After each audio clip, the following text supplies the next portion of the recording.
रामकृष्ण हरी मंडळी, वारकरी संप्रदायातील नामांकित कीर्तनकारांची कीर्तन ऐकण्यासाठी आत्ताच आपल्या संतश्रेष्ठ या युट्यूब चॅनलला सबस्क्राईब करा. तुका म्हणे पावया, तुका म्हणे पावया,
ट्रॅक्टर जास्त चाललेत ना, तिथून आणली हिचा. तुका म्हणे पावावया बैल पार, तुका म्हणे पावावया. ते ज्याला कळलं त्याला कळलं, बा झालं. तुला इशारा जाता जाता जास्त असो. सांगण्याचा अर्थ नाम मंत्र सार भाविकासे. एक नामच आधार आहे जो आपल्याला भवसागराच्या पलीकडे घेऊन जाईल. मग त्या नामानं किती तरले, कोण कोण तरले याचा जर विचार केला तर तरे जाणता नेनता. जाणते म्हणजे ज्ञानी तरले. कोण ज्ञानी आहे की नाही? ते कुंती मातेनं स्तुती केलेली आहे देवाची. कुंती माता महाभारतामध्ये देवाची स्तुती करताना असं म्हणते, तथा परमहंसानाम मुनीनाम मलात्मनाम पण भक्ती योग विधानार्थम कथम पश्येमहि स्त्रिया. हे सगळे परमहंस मुनी, परिव्राजक मुनी हे सुद्धा भगवंताच्या नामानं तरले. तरले की नाही म्हणले ज्ञानानं तरले नाही का? ज्ञानानं तर तरलेच महाराज, असं नाही.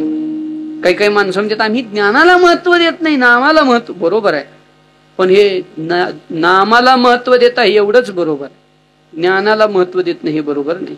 कारण ज्ञानोबराय म्हणतात, उपजोनी करंठा नेने. ज्याला ज्ञानाचा मार्ग कळत नाही तो करंठा आहे. याचा अर्थ ज्ञानाचा अव्हेर संप्रदायानं कधी केला नाही. पण निव्वळ ज्ञान असेल तर मात्र अडचण झाल्याशिवाय राहत नाही. कारण ऊंचे पहाडो पर कभी पेड नाही उगती. अटलजी कविता करायचे. अटलजींची कविता आहे, ते म्हणायचे उंच पहाडावर झाडं उगवतात का? नाही. ना जमती है घासी, म्हणजे तिथं गवत आहे का? वहां तो सिर्फ बर्फ होती है जो मौत की तरह, कफन की तरह सफेद और मौत की तरह ठंडी होती. म्हणून उंचीवर गेलेल्या माणसाला बेजारी लई आहे. ज्ञानाला काय सोपं आहे का? अवघड आहे ते सगळं चालणं. त्यामुळं भक्तीचा आधार पाहिजे. म्हणून जाणते सुद्धा आपल्या संप्रदायामध्ये भगवत भजनाला लागले. आता तसं म्हणता येणार नाही, पण ज्ञानोबरायांची आवड काय, ज्ञानोबरायांची स्थिती काय म्हटलं तर ज्ञानदेवा घर चिदानंदी. आणि ज्ञानोबरायांची आवड काय म्हटलं तर माझ्या जीवीची आवडी पंढरपुरा नेन गुडी. हे फरक आहे. आवड पंढरपुरा नेन गुडी आणि स्थिती ज्ञानदेवा घर चिदानंदी. तुकोबरायांची स्थिती काय? निरंजनी आम्ही बांधिये दे घर, निराकारी निरंतर राही दोषे. आणि आवड काय तुकोबरायची?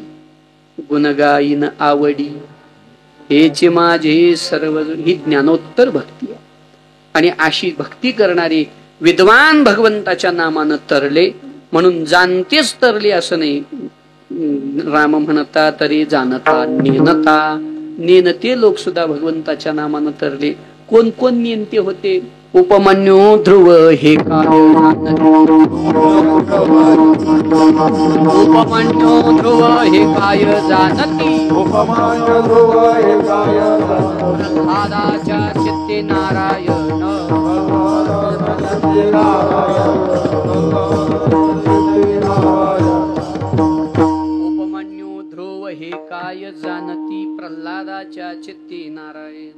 कायती गोपाळे चांगली शहाणी जेवी चक्रपाणी तयास. हे काही जाणते होते का, विद्वान होते का? नाही नाही नाही. पण तरी सुद्धा भगवंतांनी यांना जवळ केलं की नाही, याचा अर्थ नेणते सुद्धा देवाच्या नामानं तरले महाराज.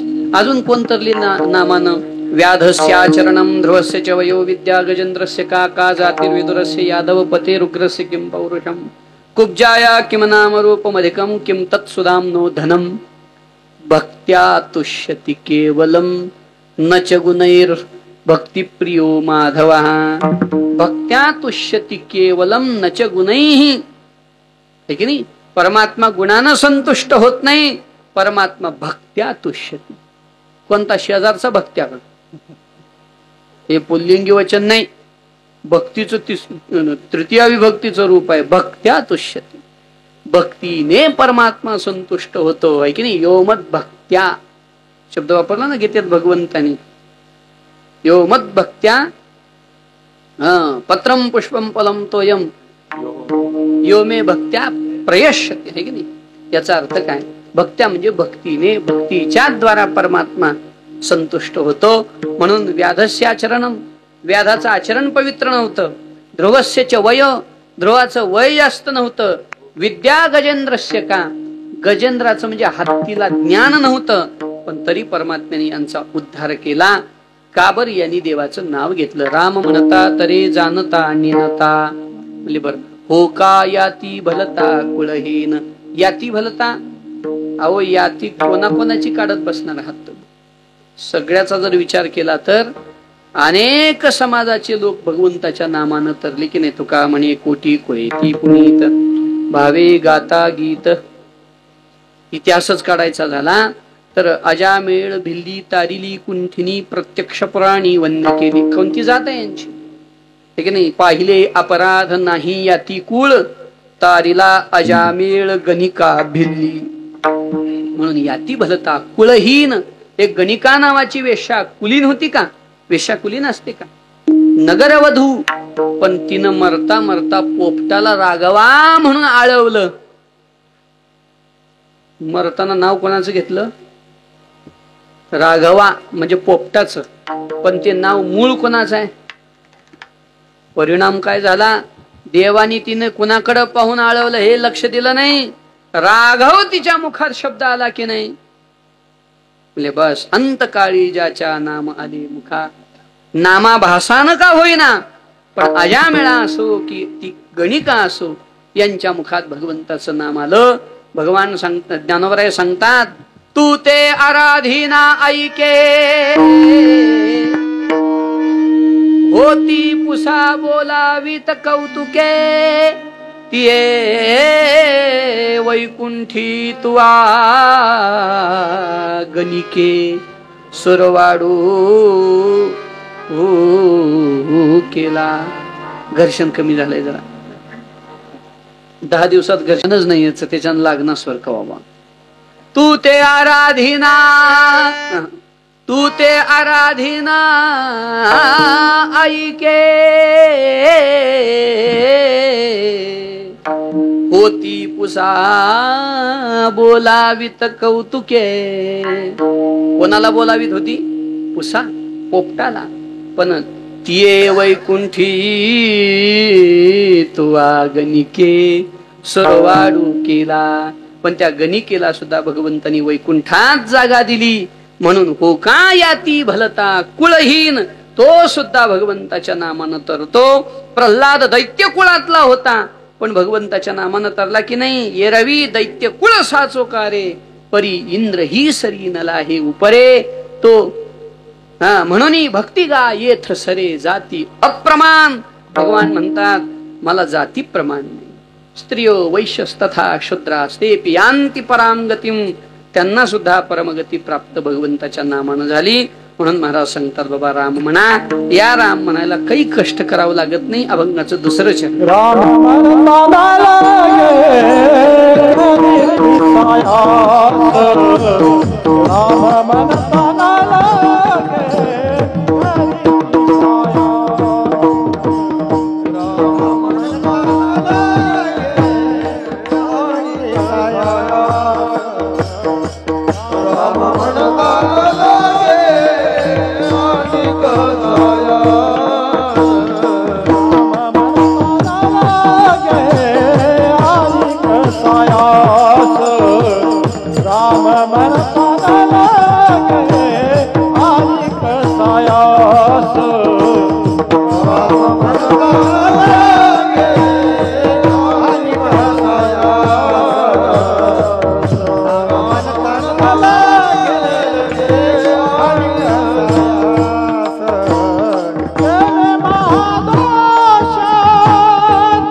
म्हणा म्हणा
असे नाचती आनंद कल्लोळी गाणे नामावळी असा आनंद आहे.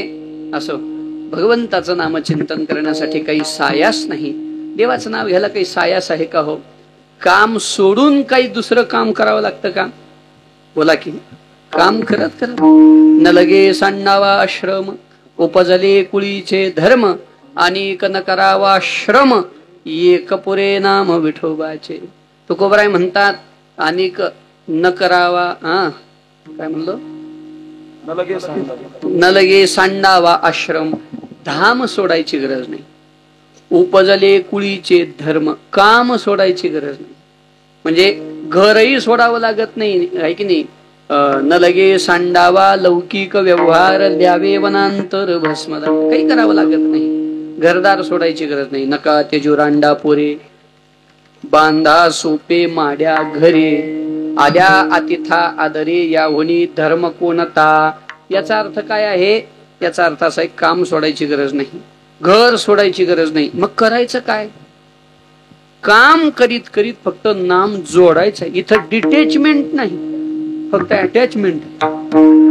भगवंताच्या नामाशी जुडावं फक्त एवढा विषय. कामामध्ये काम काही म्हणा राम राम म्हणून राम म्हणता न लगे अनेक साया. काही वेगळा अट्टहास नाही.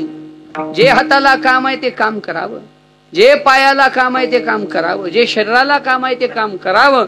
काम करण्याबद्दल अडचण नाही. फक्त नाम घेत घेत करावं. देवाची सेवा समजून प्रत्येक कार्य करावं. ते कार्य आपलं परमार्थात रूपांतरित झाल्याशिवाय राहत नाही. म्हणून राम म्हणता न लगे अनेक सायास.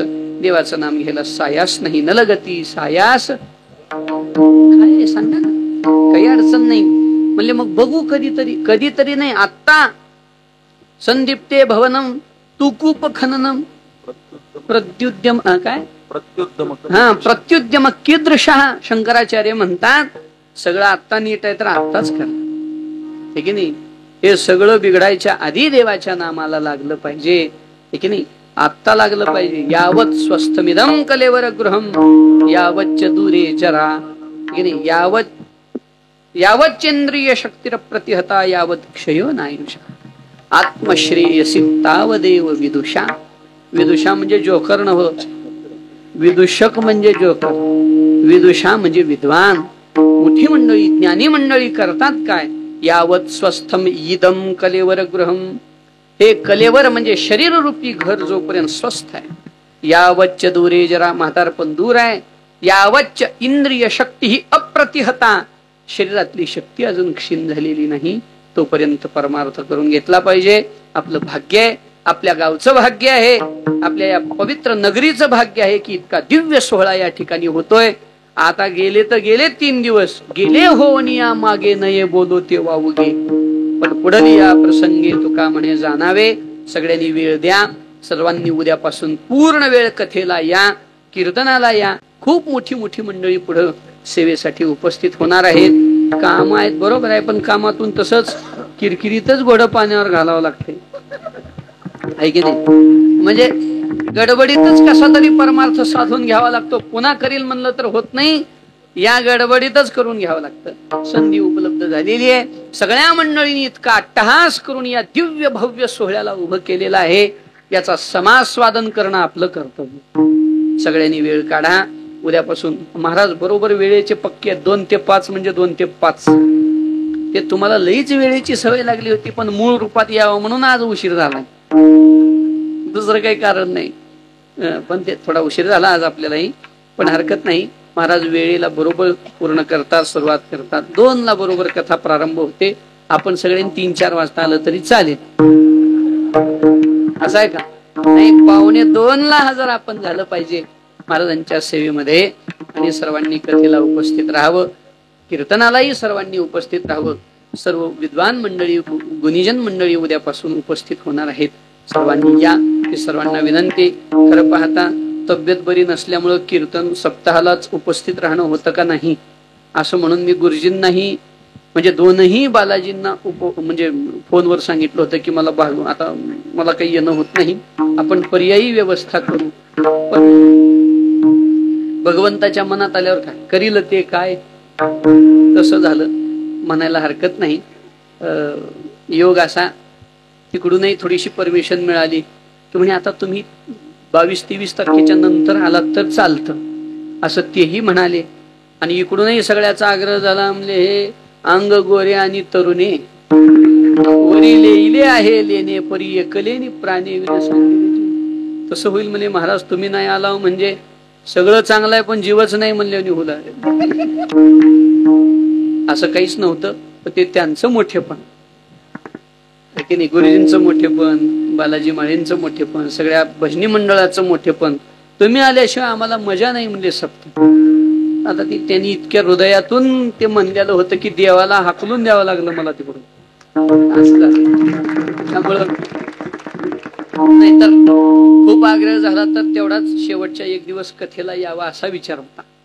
आणि कथा करून कीर्तन करून पुन्हा वापस जावं, पण देवानी परवानगी दिली म्हणायला हरकत नाही. आणि नाहीतर आपण सगळेजण जाणत आहात 1 तारखेपासून कुठं सेवा नाही, शब्द दिलेले आहेत. पण आता सगळ्याला विनंती केली, सगळ्यांनी अत्यंत प्रेमानं ती मान्य केली. आणि तुम्हा सगळ्याच्या आशीर्वादानं ते कमी होऊ लागलंय, पण विसावा घेणं आवश्यक आहे. पण तो कसं आहे, डॉक्टरांचं म्हणणं आहे विश्रांती घ्या, आणि इकडे आल्यावर आपली विश्रांती होणं म्हणजे. मग आम्ही महाराजांना म्हटलं, महाराज विश्रांती घेऊ लागलो मी. ढोक महाराज म्हणे, मी कीर्तनाची विश्रांती म्हणून 1 महिना घेऊन बघितलं, मला धोंडे थानायचं राहिलं होतं म्हणजे डॉक्टर. काहीच कळणार म्हणजे कुठं काय करू लावून ठेवला, असं होऊ शकतं. म्हणून असं होत नाही. एवढे कुठं आपण आत्मीय भक्त म्हणा, आपलं उगा नवे भक्त खरा परिहा झाला असे डांगर. पण इथं राहिलं की सेवा करावी वाटतेच, मनातून वाटत, तर ती अडचण होते. तर म्हणून विश्रांती 1 आषाढी वारीपर्यंत तरी घेणं आवश्यक आहे, असं सगळ्यांचं हे आहे. त्यामुळे आणि आपण सगळेजणही असं सगळ्यांनी पणच केलेला आहे. आणि केला नसला तर आज करा, काय बी झालं तर ह्या मुलाला कीर्तनाला बोलवायचंच नाही असं म्हणून पण करा. नाही तर तुम्ही या म्हणलं की मला बी कसतर होतं आणि यावंच वाटतंय. त्यामुळं ते आता झालंच की मी नाही यायचं म्हणून ठरवलं तर ती देवाने ठरवलं मग. कारण इतकं प्रेम आहे सगळ्यांचं. त्या प्रेमासाठी प्रबल प्रेम के पाले पडकर प्रभू को नियम बदलते देखा, अपना मान टले टल जाए भक्त का मान न टलते देखा, हिंदूजी महाराज म्हणायचे. तर असं झालं ते, म्हणून हा दर्शनाचा योग प्राप्त झाला. हरकत नाही, आपल्या सगळ्यांचे अत्यंत श्रेष्ठ असे आशीर्वाद पाठीशी आहेत. म्हणून तब्येत जरा बरं वाटायला की आता चमकत असेल चांगलं. होय मंगेशराव, त्यांनी आवाजही चांगला दिल्यामुळे आवाजही तरतरी झाल्यासारखा वाटू लागला. उजेडही मस्त असल्यामुळे असं चमचम चमकत असेल, पण हरकत नाही. तर आपल्या सगळ्यांच्या आशीर्वादाने व्यवस्थित म्हणजे आजारावर कंट्रोल आलेला आहे. पण विश्रांती घेणं आवश्यक असल्यामुळं आणि काही आयुर्वेदिक उपचार अजून सुरू आहेत, संपले नाहीत. त्यामुळे अजून परतीचा प्रवास तिकडे करावा लागणार आहे. तर सर्वांचे आशीर्वाद असावे. सर्व संयोजक मंडळींनी किती प्रेमानं नियोजन केलं, त्यांच्या चरणावर पुन्हा पुन्हा मस्तक ठेवतो सगळ्यांची की भगवंतांनी अशीच कृपा करावी. इवलेसे रोग 25 वर्षापूर्वी लावलं आणि आज ती इतक्या भव्यतेनं दिव्यतेनं तुम्हा आम्हाला दर्शन देत आहे. माझं तर म्हणणं आहे, देवाने अशी कृपा करावी. आपलं तालुका आहे की तालुका प्लेस म्हणू आपण, तर इथला उत्सव म्हणजे अख्ख्या तालुक्यानं आदर्श घ्यावा असाच झाला आणि तसाच होतो आहे हे म्हणायला काही संशय. तितक्याच देखण्यापणानं हा संशय, डोलदारपणानं होतोय हा सप्ताह, यात संशय नाही. भगवंतानी अशीच कृपा करावी, असाच वर्षानुवर्ष सप्ताह होत राहावा. आता एकदा पाऊल उचलले तर पुन्हा बारकं कशाला करायचं. दरवर्षीच पाऊल असंच उचलायला काय अडचण आहे असं मला म्हणायचं. ते तयारच आहेत, ते तयारच आहेत, पण कर्तव्य आपलं आहे, ग्रामस्थांचं आहे की त्यांच्या तयारीला मागून आपण सगळ्यांनी सहयोग दिला पाहिजे. आणि तुम्ही कधीही सांगा, कोण्याही महाराजाला भेटायचं सांगा, मी तयारच आहे. कारण त्या निमित्तानं साधूचं दर्शन होतं. आणि दुसरी गोष्ट म्हणजे वेगळे वेगळे संत आपल्या या भूमीत यावे, त्यांचे चरणस्पर्श व्हावे, आपली भूमी पावन व्हावी. हेच कारण आहे की का दुसरं काय कारण आहे. सप्ताह मोठा करायचा म्हणजे काय कारण आहे. पर्जन्यादन्न समुद्भवा, यज्ञात भवती पर्जन्य, पर्जन्यादन्न समुद्भवा, यज्ञात भवती पर्जन्य. यज्ञ झाले, नामस्मरण झाला, नामसप्ताह झाला तर सगळीकडे सुजलाम सुफलामता आल्याशिवाय राहत नाही, आनंदाचं वातावरण आल्याशिवाय राहत नाही. म्हणून हा मोठा उत्सव या ठिकाणी आपण 25व्या वर्षाचा करत आहोत. सगळ्यांनी उपस्थित राहावं, सगळ्यांनी याचा लाभ घ्यावा ही सर्वांना विनंती करतो आणि या ठिकाणी सेवा पूर्ण करतो. ऋषिकेशहून आलेली ही सगळी मंडळी दरवर्षी गंगा मैयाच्या तीरावरती मे महिन्यामध्ये भव्य असा उत्सव साजरा करतात तिथं. आणि महाराष्ट्रातले तपस्वी मंडळी त्या उत्सवाला येतात. यावर्षी 15 मे ते 22 मे या कालावधीमध्ये ऋषिकेश मध्ये गंगा मैयाच्या तीरावरती आपल्याच आश्रमात ना सिसम झाडीमध्ये, हो पण आश्रम बर म्हणजे आपण मुक्काम केलेला. तर सिसम झाडीमध्ये तुम्ही हा म्हणा, तुम्हाला पाठ आहे पत्ता. गंगा मैयाच्या पवित्र तीरावरती तिथं मोठं ओळख म्हणजे दयानंद आश्रम आहे. जिथं गुरुजी जिथं सेवा देतात, आदरणीय श्री श्री रविशंकरजी गुरुजींचा आश्रम तिथंच आहे. आणि तिथं एकदम जवळ गंगेच्या एकदम तीरावरती भव्य दिव्य असा अखंड हरिनाम सप्ताह सोहळा त्या ठिकाणी होणार आहे. मला वाटतं राऊत बाबांनी सुद्धा आपल्या उत्सवाला उपस्थित राहणार आहेत, पुरेकर बाबा उपस्थित राहणार आहेत, सगळी घुले बाबा, पांडुरंग बाबा घुले बाबा उपस्थित. ही सगळी मंडळी म्हणजे महाराज एक एक महात्मा पहाडासारखा महात्मा आहे. आपल्याला कळायच्या भाषेत म्हणजे साक्षात ही ज्ञानोबराय तुकोबरायांची रूप म्हणजे ही सगळी संत. ही सगळी संत तिथं गंगेच्या तीरावरती या सर्व साधक मंडळीवर प्रेम करणारी मंडळी तिथं 7-7 दिवस उपस्थित राहणार आहेत. आपणही सगळ्यांनी वेळ काढा आणि मे महिन्यातल्या 15 मे ते 22 मे या कालावधीमध्ये ज्ञानेश्वरी पारायण आणि 2 सत्रात कीर्तन असं आहे नियोजन. काही नियोजनात काही तांत्रिक गोष्टीत बदल होऊ शकतो, पण हे लक्षात घ्या आणि सगळ्यांनी वेळ काढून या. आणि या सगळ्याचा संपर्क नाही, माझा फोन ऑफ राहण्याची बहुधा शक्यता असते. आदरणीय आपले गजानन साहेब चौगुले वकील साहेबांकडे आपण संपर्क साधू शकता. नाहीतर गावागावात हा, पण आता सागरची ओळख नसेल सगळ्यांची.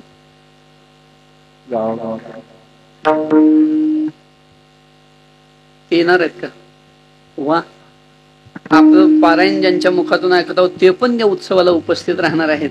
त्यांनाही संपर्क केला तर अडचण नाही. कवा बाबा माझा फोन लागला तर मलाही करा, पण फोन न लागला तर अडचण होऊ शकते. त्यामुळं हे सगळे पर्यायी व्यवस्था आहेत.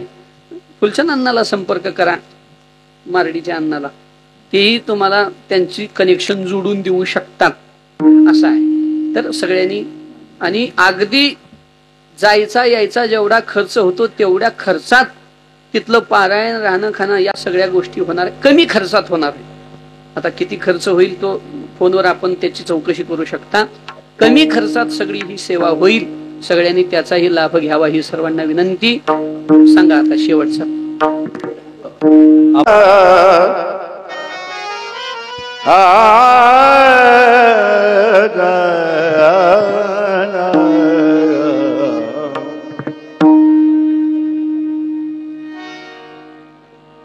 ओ काम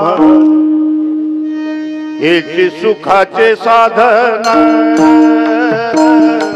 ओ काम हेची सुखाचे साधन, ओ काम हे सुखाचे साधन, तो काम सुखाचे साधन,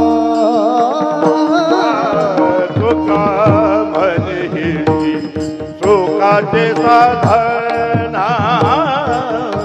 तो काम सुखाचे साधन, तो काम सुखाचे साधन, तो काम सुखाचे साधन. सेवी अमृत पान एका भावी, सेवी अमृत पान एका भावी, अनेक लगे साधन, अनेक सायात राम म्हणता, अनेक सायात अमृत पान एक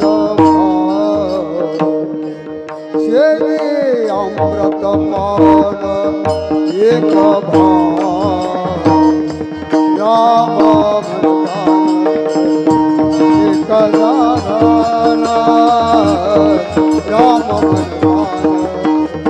अनेक साधन, राम म्हणता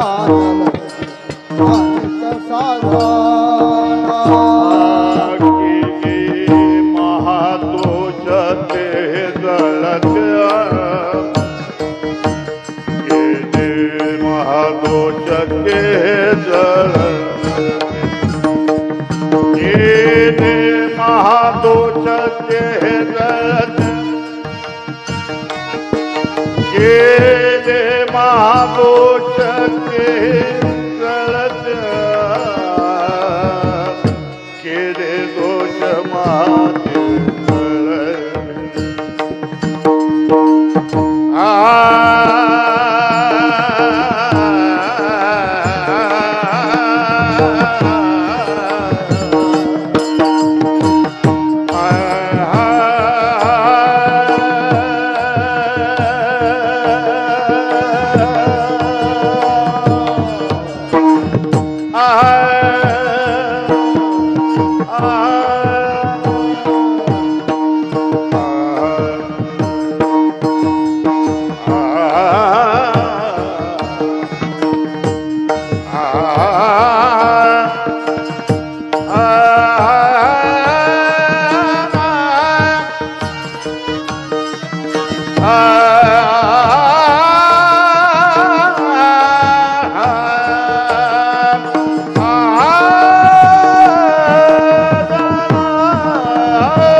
केले महादोष ते जळतेला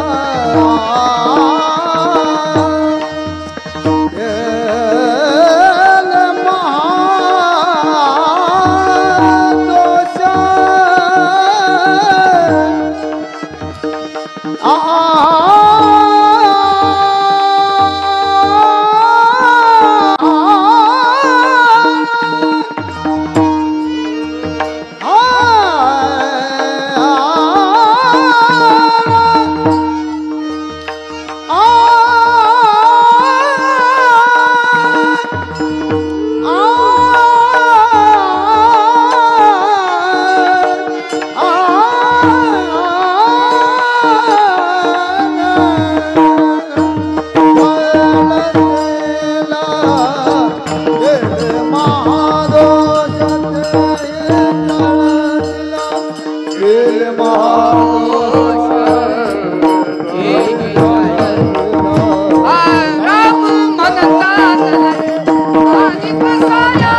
येणारी तुकोबारायांची बीज ही बीज म्हणजे 375वे बीज आहे. त्या निमित्ताने देहूच्या पवित्र क्षेत्रामध्ये भंडाऱ्या डोंगराच्या पायथ्याला भव्य दिव्य असा गाथा पारायण सोहळा 9 मार्च ते 17 मार्च या कालावधीमध्ये देहू नगरीत संपन्न होणार आहे. सगळ्यांनी वेळ काढायचा आणि यायचंय बरं का. खूप मोठं नियोजन आहे. नियोजन म्हणजे डोळ्याचं पारणं फेडणार, जिभेचं सुद्धा पारणं फेडणार. कारण 800 गावची मधुकरी आहे. 800 गावं जुडणार आहेत. रोज 100 गावची मधुकरी जेवायला. महाराष्ट्रातली भव्य भव्य अशी संत महात्मे त्या ठिकाणी कीर्तनाच्या निमित्तानं येणार आहेत. त्यांचं श्रवण होईल, पारायण तुकोबारायांच्या गाथ्याचं होईल. सगळ्यांनी वेळ काढून यावं. 9 मार्च ते 17 मार्च काही कमी पडणार नाही, कारण आयोजकच तसे आहेत. बिना वासराच्या गाई खाली बसली तरी जगभर दूध काढायचे. आदरणीय छोट्या माऊलींचं नियोजन आहे. त्यामुळे तिथं काही कमी पडणार नाही. सांगण्याचा अर्थ असा, तर मोठं आयोजन आहे. सकाळी गाथा पारायण, सकाळचं कीर्तन, पुन्हा तुकोबारायचं चरित्र दुपारी, पुन्हा संध्याकाळी कीर्तन, संध्याकाळी त्यानंतर भजन, त्यानंतर 12 ते पहाटे 4 आपलं चल द्यायचं. मग कृष्ण जाऊन झाला 1 महिना अजून कसं येईना ग बाई येईना म्हणायचं. ते पुन्हा चलते. पण ते असं सुंदर आयोजन आहे. डोळ्याचं पारणं फेडणारा असा उत्सव आहे. नुसता मंडप 35 लाखाचा आहे. विचार करा काय नियोजन असेल. जळगाव जिल्ह्याच्या वतीनं शेवटचं मांडे भोजन आहे. त्या उत्सवामध्ये इतकं सुंदर नियोजन आहे. सगळ्यांनी वेळ काढा आणि या, हे सर्वांना विनंती.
संत श्रेष्ठ या यूट्यूब चॅनलवरील नवनवीन व्हिडिओज पाहण्यासाठी चॅनलला सबस्क्राईब करायला विसरू नका. शेअर, लाईक नक्की करा.